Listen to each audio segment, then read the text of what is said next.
Olha, gente, quando uma pessoa morre, os seus bens são transferidos para herdeiros, não é? O que pode resultar, e muitas vezes resulta, em dor de cabeça, longas disputas judiciais. Sem contar que isso tem ainda um alto custo. Só de imposto é devido 4% sobre o patrimônio. Agora, pior ainda, a alíquota deste imposto pode ser elevada para 20%. Por isso, a realização de um planejamento sucessório é tão importante. E para falar sobre esse assunto, explicar para a gente que planejamento é esse, que vai até baixar a custa do inventário e vai ajudar aí na herança, eu estou recebendo aqui quem sabe tudo. Doutor Danilo Montemurro, advogado de família e sucessões. Tudo bem, doutor Danilo? Tudo ótimo. Fez boa viagem? Graças a Deus. Lá de São Paulo também chovendo? Ainda não, mas parece que já está. Agora já está, né? Quando chegou, não. Doutor, o que é esse planejamento sucessório? Claudete, é uma forma de reorganização do patrimônio, com o propósito de mitigar, de diminuir os custos de uma sucessão e os custos com impostos, com o propósito de também diminuir a desarmonia entre os herdeiros. Tá, e quem faz isso? É um advogado? Quem planeja normalmente é um advogado. É importante que seja alguém especializado em sucessões para fazer esse planejamento. E basta procurar um advogado. Qualquer pessoa, é importante a gente dizer que existe um mito de que planejamento é coisa de gente rica. Eu já logo pensei nisso. Falei, acho que tem que ter muita coisa, herança, para fazer isso, né? Não é. Não? É importante. A pessoa que tem um único bem já é o suficiente para ela começar a pensar numa organização patrimonial. Porque aí depois não dá briga? Diminui briga, diminui custos. Muitas vezes você elimina a necessidade de um processo de inventário quando essa pessoa morre. E a gente tem que lembrar que quando nós morrermos, nós vamos transferir para os nossos herdeiros não só o nosso patrimônio, mas nós vamos transferir um problemão, que é o processo de inventário, e o custo desse processo de inventário. Então, a gente já devia começar a pensar nisso. E tem que fazer mesmo esse inventário, né? Eu recomendo com veemência. Não, o inventário tem que ser feito. Não tem jeito. Não tem jeito. Não tem jeito. Vai ter que ser feito. Mais cedo ou mais tarde. Tem família que protela muito, pode? Pode, mas ela vai pagar, além de uma multa por ter protelado, você tem um prazo de 60 dias para abrir o processo de inventário. É mesmo? Senão... Nossa, tem gente que está protelando há muito mais tempo. Pois é. Além do que você muito mais tempo que eu digo, muitos anos, né? Você fica com o patrimônio engessado, né? Isso. Você não pode fazer nada com ele. Não pode fazer nada. Não pode vender, não pode fazer nada. Aí começa a discussão, né? Porque aí parte da família quer que venda, parte da família não quer que venda, parte da família quer que faça inventário, outra parte fala, não, vai ficar caro, estou sem dinheiro, não vou pagar, não vou colaborar. Advogado é duro também a profissão de vocês, né? É só discussão. Muito.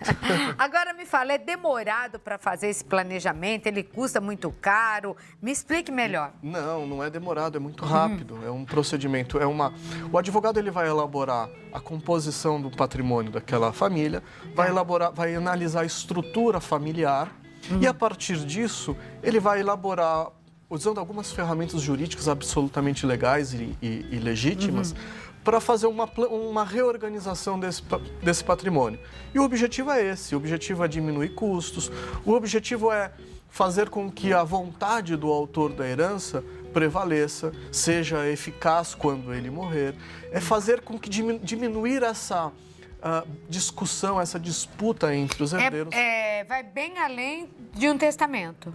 O testamento é uma ferramenta, é uma das ferramentas, mas tem que ter muita cautela com o uso do testamento, porque ele gera consequências, né? Consequências como a necessidade de um processo de inventário pela via judicial, a abertura de uma ação chamada ação de cumprimento, abertura e cumprimento de testamento. Pode ser contestado? Pode ser contestado, aumenta o custo do inventário no final das contas.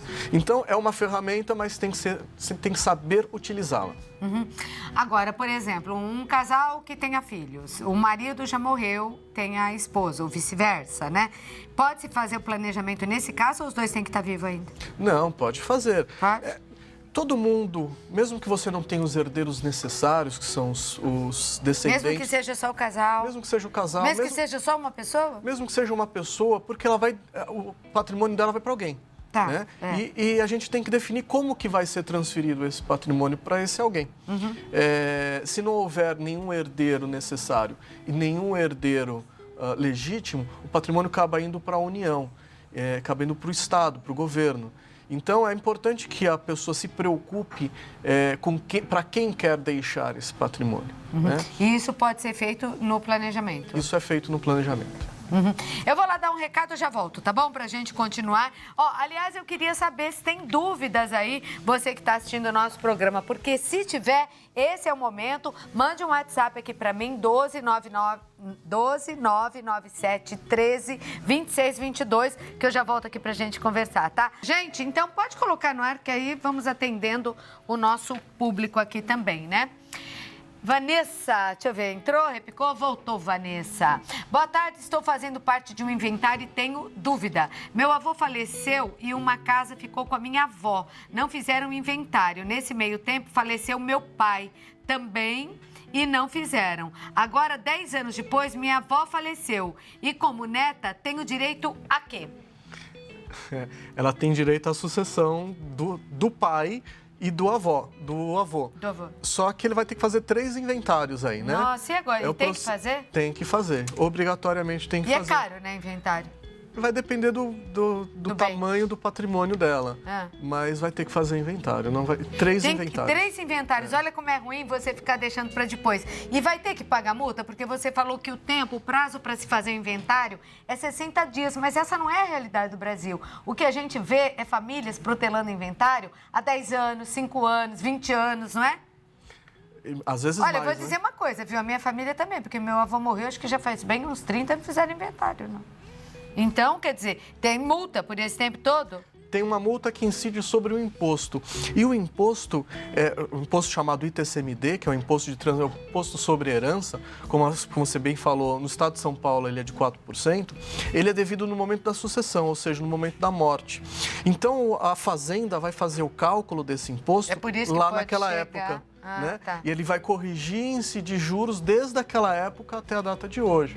Então, o valor acaba sendo elevado. Nossa, bastante elevado, né? Pois Por isso que eu falei que a alíquota, né, pode chegar a muito caro. Bom, mais uma aí, Maria Aparecida. Fiz um testamento particular. Dá para fazer esse planejamento? Não só dá como deve. Não só dá como deve. O testamento, como eu falei, ele é uma declaração de última vontade da pessoa e gera consequências. Sim, até contestação. Exatamente. Às vezes a gente faz um testamento seguindo a própria lei. E isso gera consequências ruins, então o testamento tem que ser muito bem pensado. Melhor fazer o planejamento. Sim. A Rita Vinhale, recebi uma herança de meus pais. Se me separar, né, meu marido vai ter direito? Sou casada com comunhão parcial de bens. Não, porque o patrimônio recebido por herança não se comunica no regime da comunhão parcial de bens. Ah, não se comunica? Não se comunica. Só se comunica no regime da comunhão parcial de bens, somente o patrimônio adquirido na constância do casamento de forma onerosa. Aquilo que ela recebeu gratuitamente não se comunica. Agora, um lembrete. Há muitos anos no Brasil, o regime que vigora é esse? Desde 77. Desde 77. Eu sei porque eu casei depois disso. Se você não fala nada na hora que você casa não com comunhão, né, total de bens. Você se casa com comunhão parcial de bens. Então, todo mundo que se casou depois de 77 para cá, se o marido ou a mulher ficou com herança, pertence só a esse. Exatamente. Ao outro, não. Não. Tá bom. Marisa Alves. Olá, Claudete. Gostaria de saber. Minha irmã tem um sobrado e uma única filha, mas minha irmã tem a guarda definitiva do neto. Em caso de morte, meu sobrinho teria direito à herança ou vai automático só para a filha dela? A Marisa é de Mauá. Beijo para você, Marisa. Marisa, 2 coisas. Primeiro, a questão da guarda não tem relação nenhuma com a sucessão. Independente de guarda, não tem relação nenhuma com a sucessão. E segundo, existe uma ordem de vocação hereditária. E o primeiro que recebe, sendo descendentes, é primeiro o filho, depois o neto, depois o bisneto. Então, se houver um descendente mais próximo, ele retira dessa ordem o mais remoto, o mais longo. Então, se tiver filho e neto, quem vai receber é o filho e não o neto. Tá, então no caso seria a filha. Exatamente. E não o neto. Ô Felipe, eu quero que você me prometa que um dia você vai marcar para o primeiro bloco do Dr. Montemurro aqui no programa, porque ele recebe muitos WhatsApp, porque isso ajuda muitas famílias brasileiras, porque é muita confusão nessa área e falta de conhecimento, não é? E muito difícil, às vezes, você consultar um advogado. Você promete para mim, diretor? Porque nesse horário o tempo já está sempre apertado. Eu fico sempre com a sensação aqui que tá todo mundo querendo saber alguma coisa e eu tenho que encerrar. Tá prometido, viu, doutor Danilo, para a gente falar sobre isso. Mas eu queria que você tivesse um minuto final para falar sobre esse planejamento, indicando, então, o pessoal de casa. É um planejamento, mais uma vez, eu recomendo com absoluta veemência para todo mundo. Não é coisa de gente rica. Todo mundo que tem um patrimônio deve fazer isso. Você vai ter um custo agora, evidentemente, mas você vai economizar a longo prazo, economizar no futuro. Então, é algo absolutamente importante de ser feito. Além dessa economia, e o que eu digo que é mais importante ainda do que a própria economia, é que o planejamento sucessório evita brigas entre os herdeiros. Você conseguindo isso, você já tem um grande lucro na vida familiar, na estrutura familiar que você tem. Com certeza. E evita também que algum bem que você tenha vá para a União, para o governo. Senão, isso daí é para virar no túmulo de raiva, né? Fala a verdade. Ainda saber que vai parar lá, meu Deus.